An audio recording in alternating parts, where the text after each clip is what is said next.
যে নামটা নিয়ে চর্চিত হচ্ছিল, আজকের দেখা গেল পরিষ্কার করে সন্ধ্যার পরে সেটা ক্লিয়ার হয়ে গেল, একেবারে পরিষ্কার। ওই একটা কথা না, ঠাকুর ঘরে কে, আমি কলা খাইনি, যে আপনি চিঠি দিয়ে, অ্যাডভোকেট মারফত চিঠি দিয়ে জানাতে চাইলেন যে আমাকে জোর জবরদস্তি করে ওখানে নামটা জোর করে দেয়া হয়েছে, আমি এখান থেকে মুক্ত।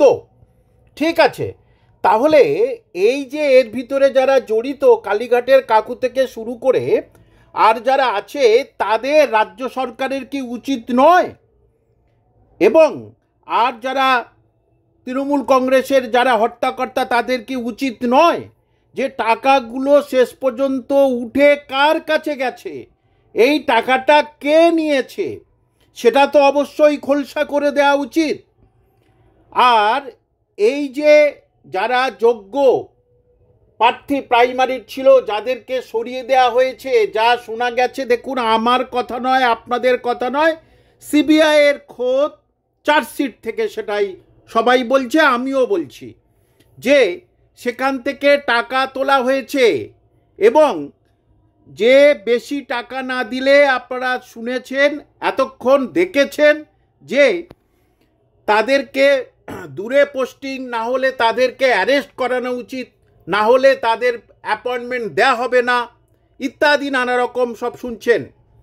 তাহলে প্রশ্ন হলো যে যদি এইটা হয়ে থাকে, তাহলে যোগ্য যারা প্রার্থী ছিল, যারা যোগ্যতার সঙ্গে পাস করার কথা ছিল, তারা তো পাস করেনি। তাহলে তাদের হয়ে কি মাননীয় মুখ্যমন্ত্রী এবারে বাছাই শুরু করবেন?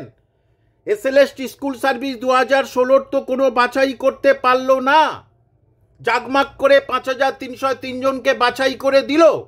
কিন্তু এই প্রাইমারিতে যারা আগে চাকরি পেয়েছে, তাদের কি হবে? আজকে সবার চোখ কান খুলে গেল যে হ্যাঁ, এসএলএসটির মতো প্রাইমারি তো হয়েছিল। কারণ এখানে বোঝা গেছে যে ভয় ভীতি দেখিয়ে চলেছিল দল।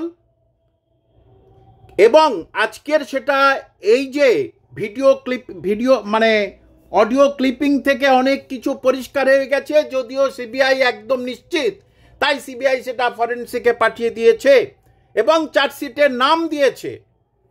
তো আপনাদের কাছে আমার প্রশ্ন যে এই যোগ্যদের তাহলে কি হবে?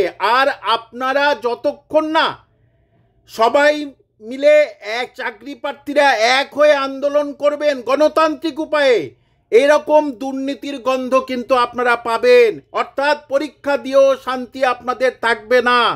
তাই বললাম, সময় আছে, এখন বিচ্ছিন্নভাবে আন্দোলন করবেন।